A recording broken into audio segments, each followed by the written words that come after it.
Tired of long waits and rushed care at the ER and urgent care clinic? Next time, stay home and let Dispatch Health bring the power of the hospital to you. I call Dispatch Health. A care team of medical professionals actually come to your house. They're the same caliber of people that you would see if you were at a hospital or an urgent care. Dispatch Health can treat most non-life-threatening emergencies. They can do the x-rays, they can do stitches, urinary tract infections, blood test, urinalysis, ultrasound. It's almost everything that they can do at the ER. You never feel rushed. They're there for you and only you. I felt like their only patient. And it costs no more than a trip to urgent care because Dispatch Health is covered by most insurance, including Medicare. See if we serve your home at dispatchhealth.com. Dispatch Health really went above and beyond. It's wonderful to have care come to your home. House calls are back, and they're better than ever. Learn more at dispatchhealth.com.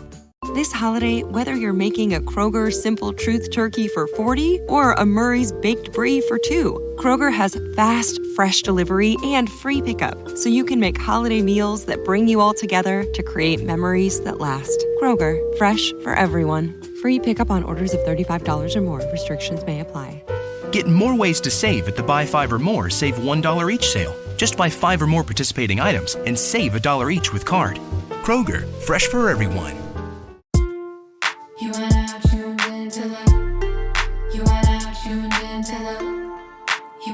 tuned into the Fraudcast. Good evening, beautiful. Hi. How was your night? Oh, it was good. It was good. I just got back from my meeting. So that's like my second in-person AA meeting since pandemic started. Oh, wow. Yeah, like when pandemic started, obviously everything went online. And my home group was one of those, and I found other Zoom meetings and stuff. And so I've been doing Zoom meetings exclusively, pretty much exclusively. My home group went back in person meetings a while back, and I was not ready to do so because it was still too height of COVID for me, and I'm still, still too immune compromised. I didn't feel comfortable going yet. So I hadn't been going, but I have like a regular meeting that I go to Monday through Friday on Zoom. So it's not like I'm not getting meetings, but then when I had my anniversary last week, happened to fall on a Monday, which is my home group meeting. And so I went to pick up a chip. In fact, I actually still need to pick up my 6-year chip because I never went to a meeting in person last year when I got 6 years. Congratulations. That's amazing. It's got to be good to be back with everyone too. It is. And it's like some of, there's always, of course, new people in the rooms. And then, of course, there's still like all these people that I've known for years since I got sober, have been in these same women have been in these same rooms. And part of what I love about the sobriety in Alexandria, for all of you guys who are from the Northern Virginia area, Northern Virginia, Alexandria sobriety, the women are amazing. So always something I love talking about. So if you guys need to talk to someone, just hit me up. I think that's amazing. And I apologize. I'm drinking a seltzer right now as we speak. Oh, a hard seltzer. Oh, you're fine.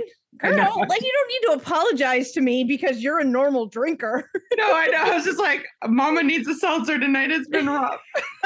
It's been a rough night. You're like having this amazing experience, and I'm like, it's fine. You don't need to apologize for being what we call a normie. A normie, gotcha. A normie. Now, you haven't really spent like enough time with me to realize this, but I'd love me some sobriety humor. Mm-hmm. It's never not funny to me. You need to follow my brother. He has like all these memes for sobriety. Right, because he's sober, right? Yeah, he was a drug addict, but he obviously alcohol's a drug. Right, exactly. All the same. That's what I say it like that because that's how the person at rehab said it to me when they asked me what my drug of choice was. I'm like, I was alcohol. I liked alcohol. I wanted drugs. And he's like, alcohol is a drug. Sit down and shut up and listen. Basically, he didn't say those last words, but he might as well have because that's like what he told me, And I shut up. And I'm like, okay. So I was going to sit down and shut up. And I work for the government, so I'm good at like following rules and boundaries and having that around me. You tell me, okay, all right, I'll do what you tell me to do. I'm good at that. Yeah. So anyway, you don't need to apologize for being a normie. Good. As long as you are okay with me making fun of you. Oh no, you can make fun of me all you want. That's make fun of hetero life mate all the time because he's like the polar opposite of what I was. Like he drinks very rarely. And when he does, he'll like an entire 6-pack will last him like 2 weeks. And I'm like, that wouldn't have lasted me 2 hours. Like, what? Yeah. Like it's just so I don't know, like it still pains me when he doesn't finish a drink and ends up just throwing it away. Like that is just pains me. That's like me. If I weren't doing this with you tonight, I'll probably drink half of it and fall asleep. Right. Maybe not even. And I just like what? No. But that is such is the life of an alcoholic. It's okay. I'm good with it. Let me put on my old lady spectacles. So Kai was she being a little brat tonight? Because she's never a brat, my little perfect angel. Yeah. No, she's my perfect little angel. She was wild. And then I was giving her, so I'm changing her diaper like an hour ago. And she's like, bath. I'm like, okay, you want to take a bath? Fine, great. We get in the bath and she's having a blast. And then she slips. She is trying to get out of the tub. She slips. She falls. She's good. She's okay. But it's just like, so now she's crying and I'm trying to console her, brush her teeth, brush her hair, and just a night. So you have an overtired 1-year-old on your hand. 2-year-old? She's almost 2. Yeah, 2 January 1st. Yep. Yeah, New Year's baby. Yes. Aww. Mm-hmm. Was she the first one born at your hospital? She was the last one born. She was almost January 2nd. Oh, okay. Okay. So, well, that's really nothing then. It's not. She wasn't the first one of the year. You don't get anything from being the last one of the first day of the year. No, that's just, you don't. No. So no. And then, Holy Cross Hospital, right? In Silver Spring. That's not where I had her, but like that's a major hospital. Anna Rundle right here told me that Holy Cross cheats and they always do C-sections at midnight. To make sure they get the first baby of the year or something. Do they get something special for it? Yeah, I think they do. I don't know what it is. I just wanted a tax break, but I didn't get that. So I wasn't looking. I didn't ask any more questions into what the prices were. I was like, just get her out before midnight. Didn't happen. Mine was early December. So mine's my Pearl Harbor baby. He's December 7th. Oh yeah. And we lived in Hawaii and he went to Pearl Harbor Elementary School while we were there because we lived right above Pearl Harbor. Wow. So he learned real quick because he was always hearing, and we moved to Hawaii when he was 4 or 5. Mm-hmm. So like we moved in like the September, like right before. So he was starting his first grade year. And he learned real quick that when people talk about December 7th, he's not just like, oh, my birthday, when they're talking about December 7th around there, there's usually a more somber reason for it. Right. But what I remember the night of is it was a Sunday and it was the evening and I was watching Alias, the TV show Alias back in the day, Jennifer Garner, Spy Daddy. You're looking at me like you don't even know what it is. I've heard of it. I've never seen it, but I've heard of it. It was on the air then. This is 2003. It was on the air. It'd been on the air for several seasons, and I was a huge fan. In fact, my last dog was named Sydney, named after her, Jennifer Garner's character. And like I'd been in labor for like 2 days, and they finally like were deciding to do the C-section. It was like 10 o'clock at night on a Sunday, like right when Alias was starting. I'm like, all fucking weekend, you guys couldn't no, you can't wait an hour for me to watch this. You gotta like do this all now. You like what? So, oh man, hence my December 7th baby. Maybe if they'd waited, it would have been December 8th. I don't know. Yeah. But here's what's important though. At least I know how old my son is. Exactly. His birthday and how old he is. Which is not something we can say for Kody or Kotex or whatever you want to call him. Douchebag. Narcissist. I don't know. I think after this last episode, like the internet is collectively running out of insults to call him. And not even insults, just true statements about who he is, right? Like, every episode, I'm like, it can't get any worse. And then it does. And then it does. I'm like, I just, it's unbelievable. It's truly unreal what this man is capable of. And it's all just coming out. And so, okay, so this is episode 7 of Sister Wives. This is the failed priest. Which is I wrote AKA Kody fails. Because he feels he's being the priest and the marrying his friends, but he feels like a failure because his marriages suck. So he's hence the failed priest, but we'll get there. So we open with Kody driving to Texas for his friend's wedding, and he said he's enjoying the peace and quiet and solitude and meditative, mostly thinking about the divorce. Now, of course, this opens with him driving to Texas for his friend's wedding, and collectively everybody watching is like, what the actual fuck? You're going to your friend's wedding. Yeah. Makes no sense. So he cites COVID numbers as his justification. He cites some number he pulled out of his ass. I don't know where he got these numbers or what he thinks they stands for. He just makes up. Yeah, he said 11,000 cases in the United States. So I literally got on my phone just like an hour ago, and I was like, let's see what the current status is. Just current is, yeah. Right. And it was like in just like my county that I live in, I think it was like 9,000 new cases just in my county. Right. In Maryland, this like currently. I'm like, what is he doing? I don't even know. So somebody on Instagram pointed out that he just cites the COVID and numbers, whatever. Like he bends his COVID rules when they suit him to suit whatever to justify whatever his brainiac scheme is that day. Right. Mm-hmm. He's always pointing to making up some COVID shit. And so Janelle points out that Kody and Robin are still observing very strict COVID rules. And, like, why does he, they're basically calling him out on this, like, what the hell, right? So he's like, I stayed home for 15 months. It's time to emerge. All things everybody in the world has said. That's like what's happening to me now, right? Like everybody else came out like a year ago, like started coming out of it. And I'm just doing what you guys all did a year ago. I'm starting to do now. He's talking about that, right?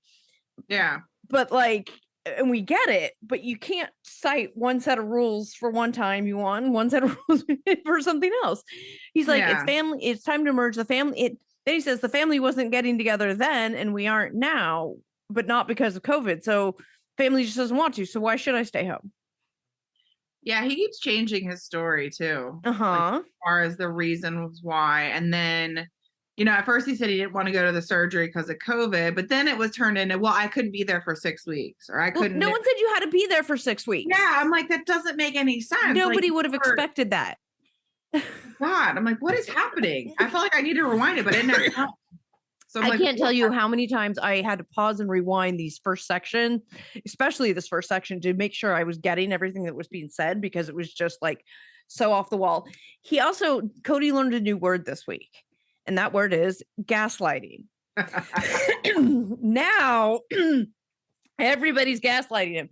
He says, well, just last week I went to Janelle's cousin wedding, and he says Janelle is gaslighting him. And I'm thinking that is the richest thing in the world.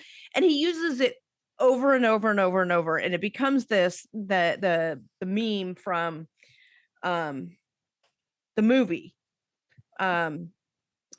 What's the movie? What's the name of the movie?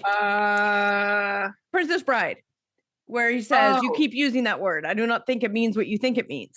That's Kody with using gaslighting, right? Am I right?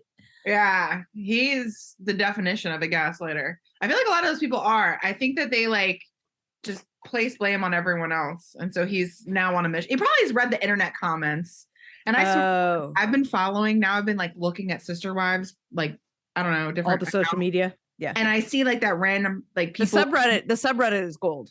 Well, I see Sister Wives subreddit is gold. I have to look at it, but I'm like, there's like these random people with no followers, like hidden profiles. I'm like, is that Kody? Is that the people, the cast members that make shit up? Yeah. I was like, oh, now he knows what gaslighter means because he sees the whole internet is calling him one. So then Couch Christine says, okay, great. He's great as an officiant. He's done it before. He's great. But what about COVID? They aren't going to follow Kody's rules. And we see later when he's at the wedding that there's nobody, what COVID, what rules. Couch Robin says, well, maybe this will heal because he's been a very angry little man lately, which he has been a very bitter, angry little man. That is true. Facts. Couch Christine starts talking about how she's starting to openly box up her stuff, and then she sees Truly boxing up her stuff, so she goes to talk to her. And so at first Truly says that first she was very extremely upset. Took her a day or so to realize that things didn't need to change.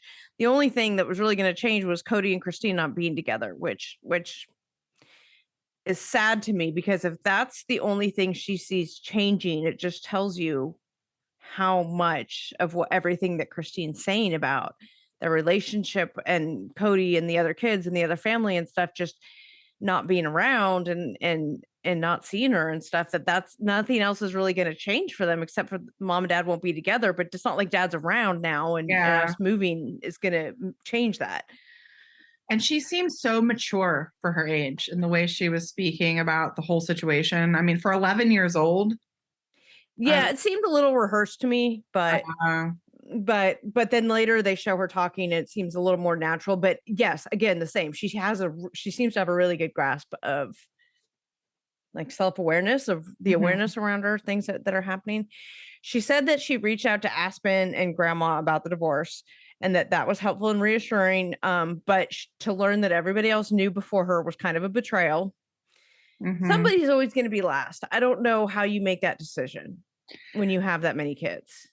Yeah, I can see her side of it where she feels like she was left out and it wasn't, it was brought on to her. It was a surprise. I don't know. She's kind of the most affected, right? Yeah, Why did all these other people know when she's the one that's moving? And I have to put myself in that position. Like, what would I do? And I would probably tell my child sooner rather than later. But that's because I have a big mouth. I can't keep my mouth shut. I want things to move fast and go. We're gonna pack it up. Let's go. We're out of it. No meetings, no nothing with the women. Let's go. We're out. I just want to Irish goodbye. I just want to peace out. That's me. Yeah. But well, then there's Mary. Like, what am I supposed to do? Say congratulations, you're leaving? Like, shut up, Mary. Oh my God. Sorry. We'll get to Mary too. God. I'm getting ahead of myself. So yeah, Truly tells Christine that she wishes she weren't the last. She's going to be most affected, yet last to know, but she's okay with a divorce. Okay. Totally get that. It's all, her world's changing in a lot of ways that she's not going to realize. It is for her benefit, but she will benefit in the long run, but it's hard to see that right away, Kody says, I don't want to say anything bad here, but Christine has marginalized me so much that Truly is blowing me off. What world is he in? What the actual, and I have quotation marks around this. What? He's not on planet Earth. He's in his own universe. I don't want to say anything bad here, but that means you're about to say something bad. Yeah. Christine has marginalized him. No, she is not. He really thinks that he's so his worldview on what is happening in his life and this Christine leaving him and all of this stuff. He has such a warped view of what is happening that he thinks Christine marginalized him to truth. No, it's your own fucking fault, not Christine's. You poor marginalized white man. Marginalized. Wow. Yeah. I really don't know what he's seeing. I can't even begin to understand. There isn't. There literally is nothing he could have seen. And how she's handled this whole situation. I mean, she's kept calm. Like we talked about before, she's been so poised and just careful as to what she says. So nothing she can say can be used against her. You can tell when somebody's in like a I don't want to say verbally abusive because I don't know what happens, but I just, when somebody has been a victim for so long and then they just have to tread lightly and walk on eggshells. And she's doing that to keep the peace. And there is no at all. I do not see her marginalizing him at all. No, she's trying to get him to come and be involved. He has said words that fell out of his own face has said he doesn't like spending time with his kids. He doesn't like to babysit his own kids. He'd rather pay somebody else to. He has said this with his own stupid mouth. Mm-hmm. Oh, and then he says again, I don't understand why she has to move. Because she wants to get away from you, dickhead. She wants to be in a place that she wants to be in. She's been talking about going to Utah for years. Shut the fuck up. Don't understand. Because she has to move away from you. Because he can't handle that his whole world isn't about him. They're not all just bowing down to him. Yeah, and then he's like, it's going to be 50-50. Like, oh, God. So Kody says that he came to talk to Truly and she seemed very okay. And he wants to know if she's shoving it down. And your face. Truly says no, it's really okay. It's really okay. And it's like, you okay, bro? Yeah. You okay? Yeah, I'm okay. That was it. That was like their conversation. And he is shocked that she's not more devastated by the divorce. Again, complete commentary on where she's at with him. Yeah. I just don't get it. I don't understand like why he's so surprised and why has all this anger like towards the whole situation. Like, bro, you did not like her. Like, you did not even like her. You didn't like Christine. You don't like the kids. The only thing that's hurting right now is your fucking ego. Exactly. And that's why you can't allow this to happen because, oh my God, what does that say? You know, that you have to actually like, I don't know, like look at your own behavior about how you treat people and how you view the world. Yeah, but then it's interesting that he made the comment later on or whatever, like, well, if Mary leaves, I don't care. I wish her the best of luck. So that's kind of like, yes. So yeah. So because what is like, that about? What? And then I'm saying to myself, like, how after, I'm sure Mary's going to watch that episode, right? Mm-hmm. How in the world is she going to, quote, stay with him, whatever that means, stay, right? You know, after seeing something like that? Can you imagine if your significant other was talking to you about you like that? Well, I don't care if he leaves. My friend Natasha said it really well. She said that Mary is so deeply gaslit that she's proud of herself for sticking it out. Oh. And I was like, that is damn articulate. Mm-hmm. Girl, come on the podcast. Instead, she just watches it with me and I just steal what she says because it's brilliant.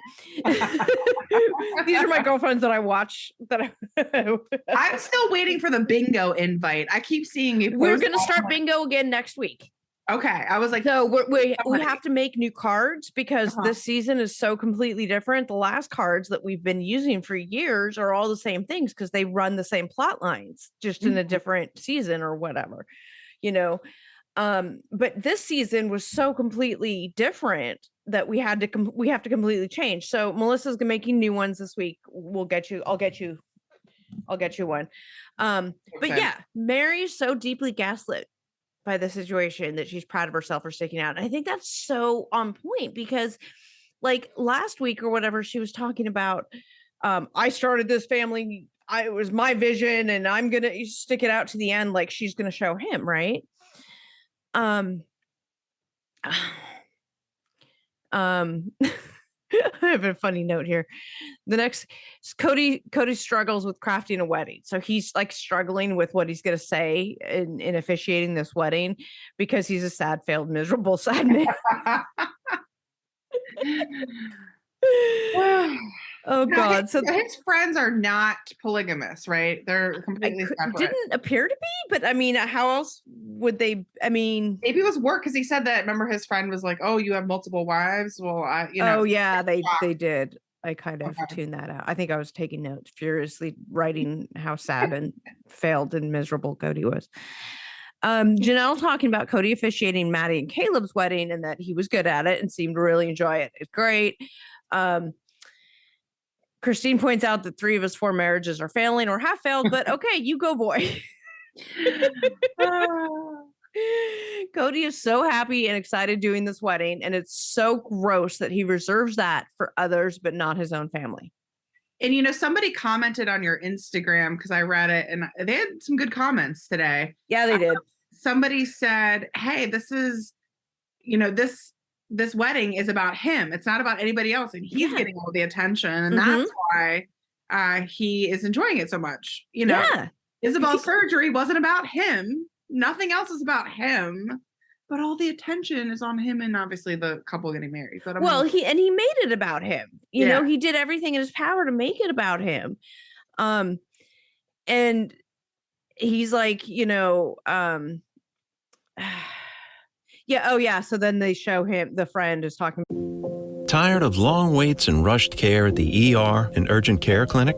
Next time, stay home and let Dispatch Health bring the power of the hospital to you. I call Dispatch Health. A care team of medical professionals actually come to your house. They're the same caliber of people that you would see if you were at a hospital or an urgent care. Dispatch Health can treat most non-life-threatening emergencies. They can do the x-rays, they can do stitches. Urinary tract infections, blood test, urinalysis, ultrasound. It's almost everything that they can do at the ER. You never feel rushed. They're there for you and only you. I felt like their only patient. And it costs no more than a trip to urgent care because Dispatch Health is covered by most insurance, including Medicare. See if we serve your home at dispatchhealth.com. Dispatch Health really went above and beyond. It's wonderful to have care come to your home. House calls are back, and they're better than ever. Learn more at dispatchhealth.com. About how he, learned about Kody's wives and this wedding, or then he brought a different wife, and then, whatever. I don't even care. And then he's talking about himself again. Am I the best guy to do this when one of my marriages is failing? Because the poor, sad, miserable man is failing. Then Kody tells Robin that maybe Brian getting married is a mistake. And Robin and her Hasidic Jew curls are like, what is they're bouncing everywhere. Kody says he's supposed to bring God into their relationship and make it stable. Again, this is making it all about Kody, as if it's his responsible for bringing religion and success to their marriage or failure. That everything about their marriage, it's not going to be godly or successful unless Kody says the right combination of words out of his fucking mouth hole. What did I text you today? I was so angry, and I said I just wanted to kick him in whatever balls he has. Whatever balls he has left. I think you said, yeah. Yeah. I just that man preaching to anyone about a successful marriage is just a joke. It's a joke. It's a joke. And he's dancing with random people on the dance floor. With nary a mask or nary a hand sanitizer in sight. Let's point that out. Was somebody wiping? Did somebody have wipes to wipe the mail off and to wipe your hands and to wipe the forks when you sat down to eat?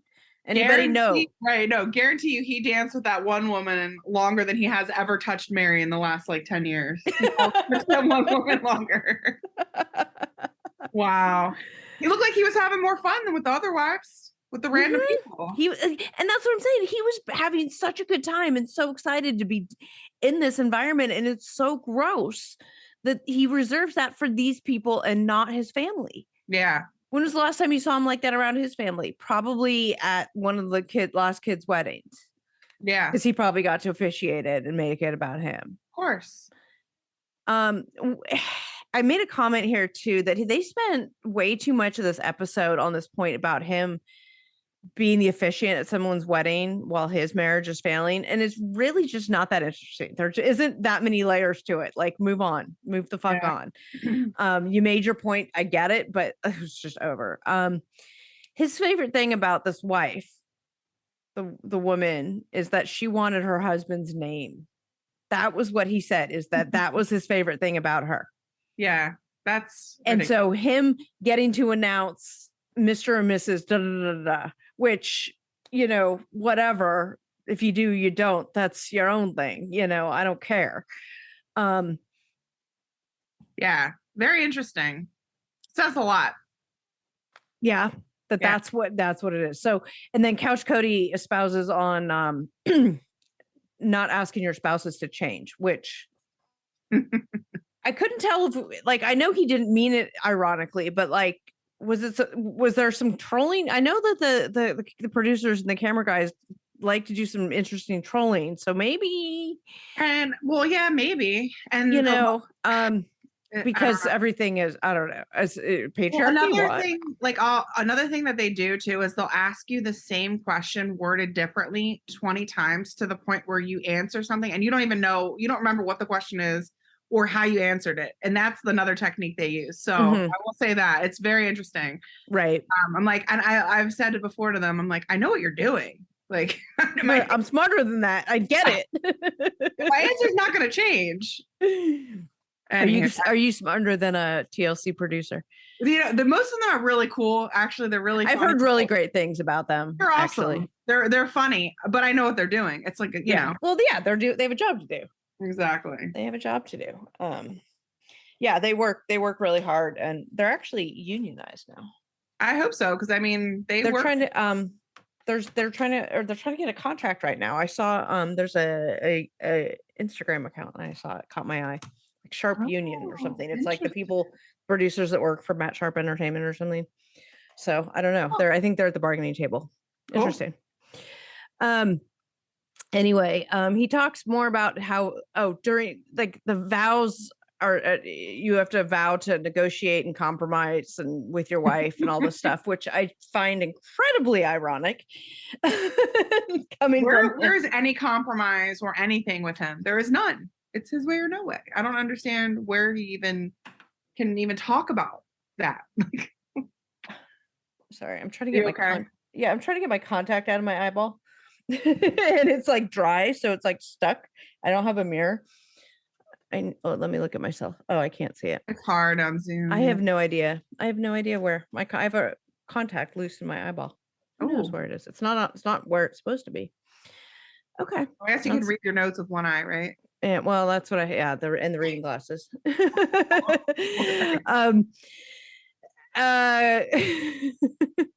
Robin says Kody says the inspirational things that other people wish they could say. Yeah. No. Robin needs to read some more books. Robin needs to get the fuck out. Like, see the world. Yeah. I can recommend some sort of reading that may help her. There's also cool apps on your phone too that can give you motivational quotes that don't come with gaslighting and narcissistic Really? I didn't know that you could get inspirational quotes. Yeah. Yep. Because Kody is the only one that could ever say anything inspirational. Did he write those apps? He might have, yeah. I feel like maybe Confucius said it, maybe Kody. I don't know. Maybe Confucius, maybe Kody. I'll have to look them up. New merch idea. Speaking of merch, we have some coming. We've got some stuff in the works. Okay. Couch Christine's talking about how heartbroken Isabel is because he can justify officiating Brian's wedding when he wouldn't come to her surgery. You can officiate, but you can't be there for your family. And then Christine's like, and now I'm mad as hell. She's like, I do not have to listen to him. I do not respect him for the choices that he's making. Rightfully so. Get it, Christine. We all have your back. I think we're all jumping up. We're all, yeah. I mean, at least I was. Yeah.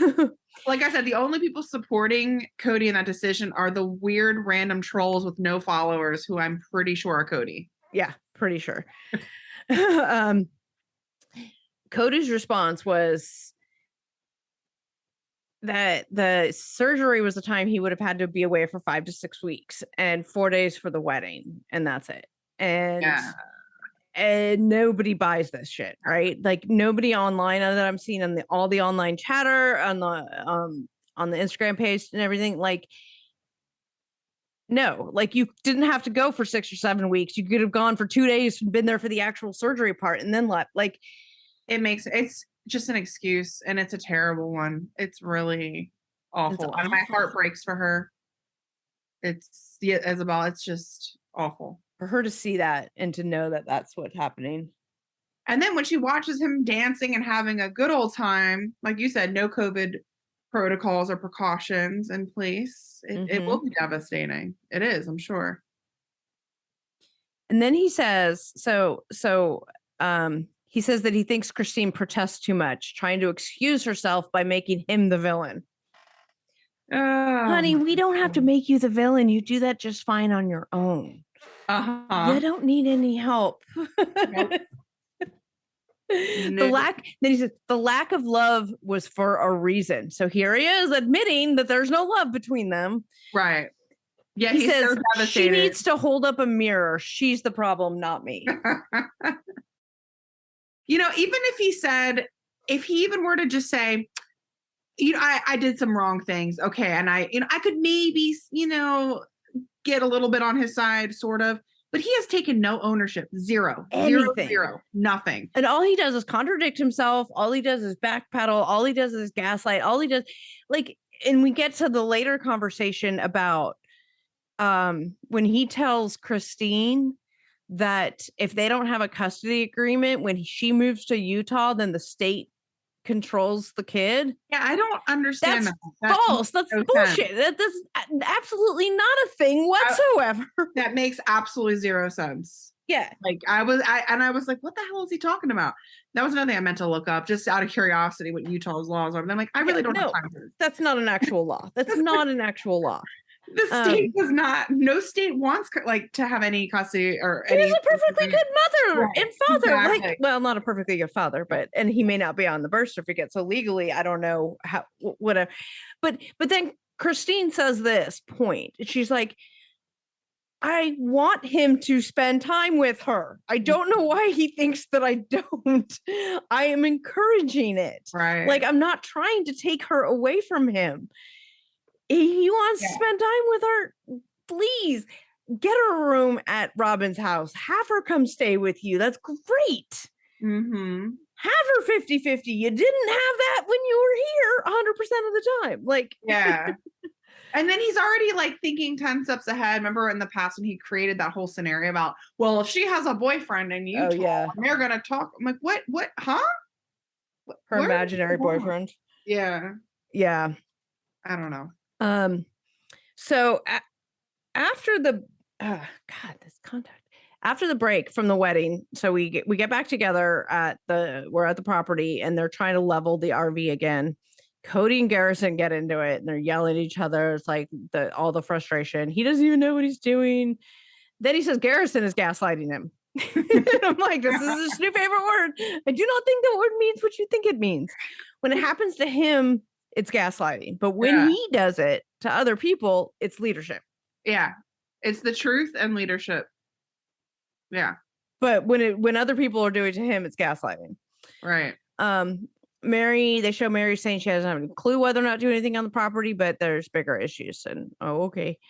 Thanks, Mary, for that insightful tidbit. Kody says Garrison doesn't know what he's talking about. Garrison's like, whatever, God, this mofo thinking he can skate through his kids' lives. So these are my notes. Thinking he could skate through his kid's life without being on the birth certificate, parenting, or visiting them, but now he thinks he gets 50-50. Mm-hmm. Mm-hmm. Yeah. Well, and then somebody else brought up the good point of if he's not staying with Mary, right, and he's not really staying with Christine, how is it that he's spending 1 out of 4 nights with Janelle?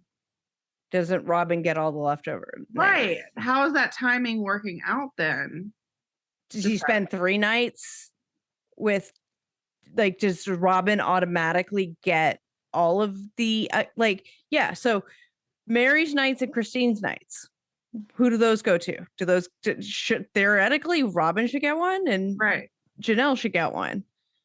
Theoretically. But no. But if he's not going in the trailer, it looks like I don't know if he's going in the trailer or not. He doesn't want to, but I guess he is. And it doesn't look like, we saw the TLC dropped the trailer for the remainder of the season, the mid-season trailer for all those, what we're going to still see. So much is going to happen. There's so much. Do you know I can't go driving now without seeing 5-wheel, whatever you call them, trailers being pulled? I swear to God, I was driving today and I saw 3 of them. My mind is thinking of Janelle and I'm seeing trailers everywhere now. It's crazy. I got my contact. Yay! Got my contact out of my eyeball. Okay. All right. That's so funny that you're seeing them everywhere. I am. I'm like, oh, there's another one. And I'm like, it looks pretty nice. I wouldn't mind living in one of those. I know. We've talked about this. Hey. So I have a little piece of scoop that I have not independently confirmed, but I'm, I'll I think it's probably true.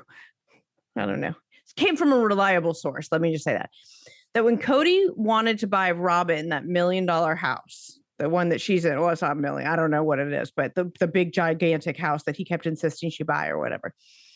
When he wanted to buy her that house, he needed to get himself off of the deed and loan to Christine's house. Oh, I thought he wasn't on the loan or deed for Christine's house. The scoop I have says that he was, but he had to get off of those ones so he could do the big giant house for Queen Robin. But what this now allows is that Christine could do whatever the fuck she wants with the house. Karma's a bitch. Yep. She wants the proceeds of her house, but she's willing to walk away from the property. Fucking good deal. Take it, Kody. Take it and fucking run. Yeah. Because you want her to bring a lawyer into it. Guess what? You're going to end up worse off. You keep insisting she bring a lawyer into it to do this custody thing. Guess what, buddy? She's going lawyer. She's going all the fuck in. Right. That's what happens. She kept saying, like, I don't want a lawyer. Like, we can work this out. And that's smart because, like, we talked about before, family law attorneys are so expensive. They are dumb if you can't just work it out to just come to some sort of consent agreement and boom, boom, boom, done. Yeah. Maybe. I mean, at the very least, I say, figure out all of the details and then have it drafted exactly, legally, by a proper attorney. You want to make sure that that's all done. And I say that as an attorney who hired a family law attorney to handle my divorce. That was very simple, and I still paid it through the nose for it because family law attorneys are expensive and, but we had agreed on everything. It was just a matter of reducing it to writing. But that aside, he's going to do better and without getting legal involved. He wants to get legal involved. Guess what? He is you start dividing up different properties. You start getting she would walk away with so much more. She doesn't want all this stuff, but you know what? If you're going to do that, then okay, I'm going to go all in. Then I'm going to do this. And then, Can you imagine as a lawyer going through doing discovery with all of those different accounts? Wives would have to somehow come into the picture. Maybe if he's living with I don't know. Oh yeah, because if you're talking about assets and marital assets and marital property and what state has got, do you live in a community property state or but you have to look at what all the property is and who has the rights to these different things, and you have to get the financial disclosures. Anybody who's ever been divorced or dealt with a child custody thing knows you have to fill out these financial disclosure things, right? Yeah. And if you don't, and if you try to lie on them, government will find out, guys. The government will find. Those lawyers are going to find out. They're going to find out, okay? We're really, really good at finding that shit out, okay? Which reminds me, I have to do discovery by the 27th. What's the date today? Around 24th. I have a few days. Yeah. Let me know if you need help with that. That's all good. I've done it before. Yeah, because you're back in court again, aren't you? Yeah. Yeah. Oh, I know you probably don't want to talk about it on the air, but it's all good. But my heart is with you dealing with all that. Thank you. It's just like one more fuck you again. So Christine talks to Kody about what she's thinking with the house. She's talking about thinking about renting it out. Gwendolyn wasn't able to find like roommates and stuff, but she wants to stay and finish school, so she will live there. She'd rent the rest of it out. She has this sort of idea of like Airbnb type thing. And I was like, oh, okay. Kody says, sell the house and then we'll use that money to pay off the property. And Christine's like, fuck you, no.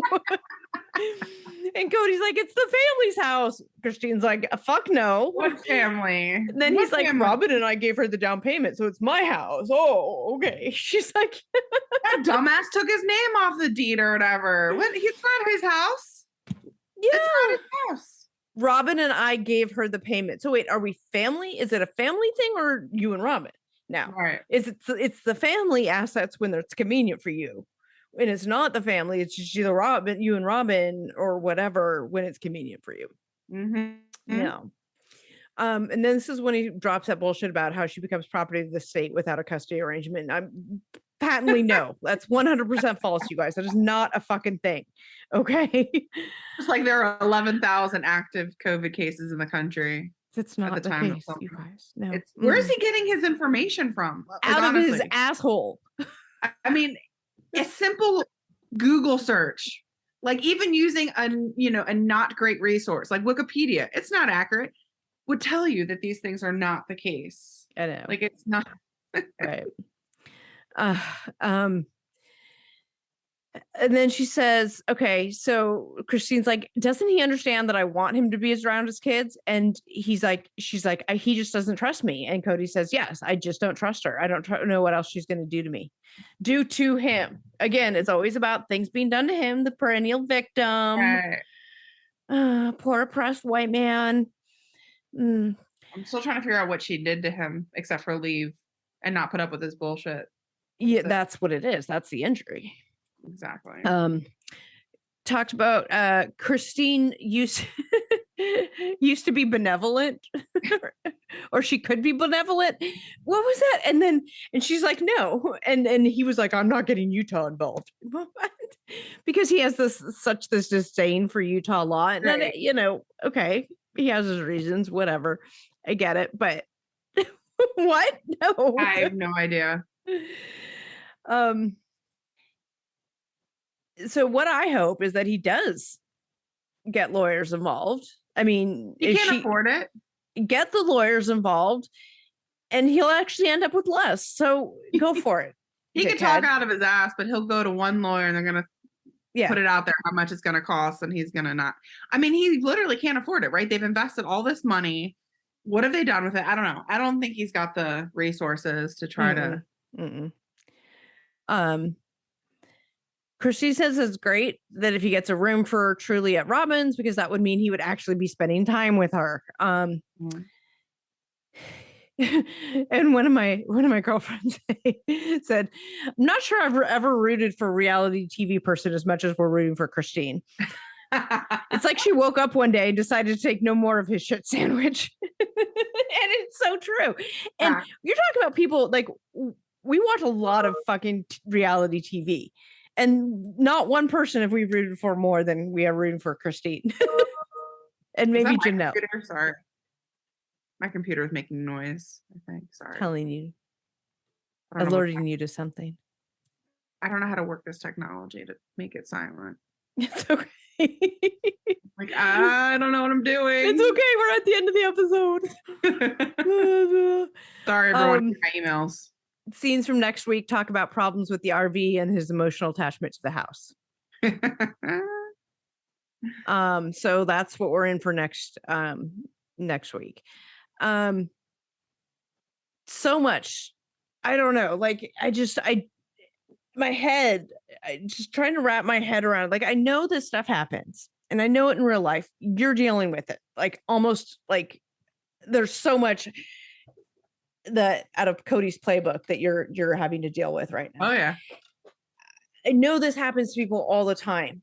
And it boggles my mind that there are people that truly think this way. And yeah, I don't know. I mean, Christine couldn't be any more of a better ex-wife. She's wanting to talk. She's wanting to work it out. She's wanting to come to some agreements. I mean, she's willing to walk away from the property. For fuck's sake, run. Take that and run. Oh, yeah. Yeah. I don't know. So that was it for this episode. Kody making everything about him. He's just showing us more and more why he's a douchebag. Coin today. Is it Kody or is it Confucius? I love it. Thank you. We will be back next week or in a few days. I don't know.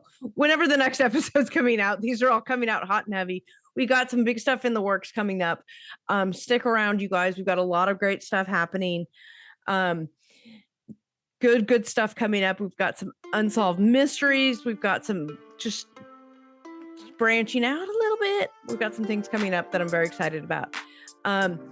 Thanks for sticking with us. And that's it for this episode.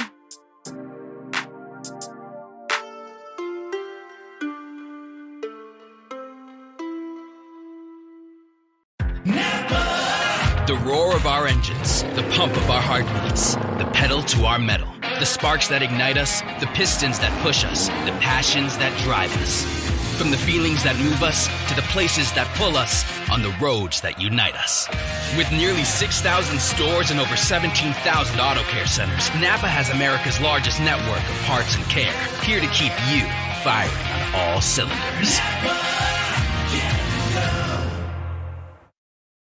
There's no such thing as the winter blues in Benzie County, Michigan, because there's so much to enjoy and explore.